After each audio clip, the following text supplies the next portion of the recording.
అందరికీ నమస్కారం అండి. మా ఛానల్ను కొత్తగా చూసేవారు సబ్స్క్రైబ్ చేయండి. వీడియోను పూర్తిగా చూడండి. పూర్తిగా చూస్తేనే అన్ని వివరాలు తెలుస్తాయి. ఇంకా వీడియోలోకి వస్తే బంగినపల్లి రకం మామిడి తోటకు పురుగుమందులు ఒక సీజన్లో 8 సార్లు స్ప్రే చేయాలి. అదే కలెక్టర్ రకం మామిడి తోటకు పురుగుమందులు ఒక సీజన్లో 4 సార్లు స్ప్రే చేస్తే సరిపోతుంది. బంగినపల్లి రకం మామిడికాయ కొయ్యాలంటే టన్నుకు సుమారు 4,000 రూపాయల వరకు ఖర్చు అవుతుంది.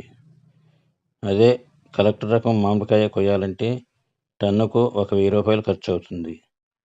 బంగినపల్లి కాయలను పెద్ద పెద్ద మార్కెట్లోకి తీసుకెళ్ళాలి. కానీ కలెక్టర్ రకం మామిడికాయలను మనకు దగ్గరలోని మార్కెట్లోనే అమ్మవచ్చు.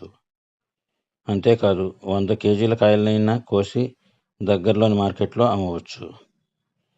బంగినపల్లి కాయలకు మార్కెట్లో అందరికీ ఒకే రేటు లభించదు.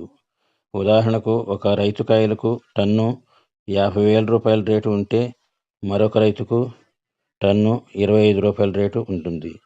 కానీ కలెక్టర్ రకం మామిడికాయలకు అందరికీ ఒకే రేటు లభిస్తుంది.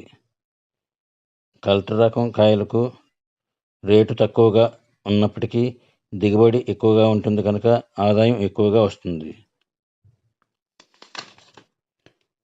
బంగినపల్లి రకం మామిడి తోటకు పెట్టుబడి ఖర్చు బాగా ఎక్కువగా ఉంటుంది. కలెక్టర్ రకం మామిడి తోటకు పెట్టుబడి ఖర్చు తక్కువగా ఉంటుంది. బంగినపల్లి రకం కాయలు మంచి క్వాలిటీగా ఉంటేనే మంచి రేటు వస్తుంది.